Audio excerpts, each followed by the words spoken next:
السلام علیکم دوستو، حضرت علامہ مولانا مفتی عبد المنان رحمہ اللہ اپنے دادا مرحوم عبد الرحیم بن دوست محمد کا تذکرہ کرتے ہوئے فرماتے ہیں،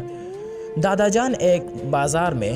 مزدوری کرتے تھے۔ ایک دفعہ اجرت لینے کے لیے اس شخص کے پاس گئی جس کے یہاں مزدوری کرتے تھے، تو اس کے لڑکے نے کہا، ابھی گزشتہ ہفتے تو خرچے لے کر گئے تھے، آج پھر چلے آئے، اتنی عبادت و ریاضت تو کرتے ہیں، اسی سے خوب ڈیر سارا روپیہ کیوں نہیں مانگ لیتے؟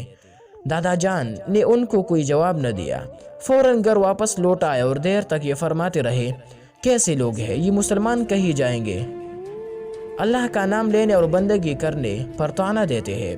بھلا ان لوگوں کو کیا احساس ہوتا؟ البتہ حضرت اس جملے پر نہایت دکھے رہے اور آپ نے اس شخص کے لیے کام کرنا چھوڑ دیا۔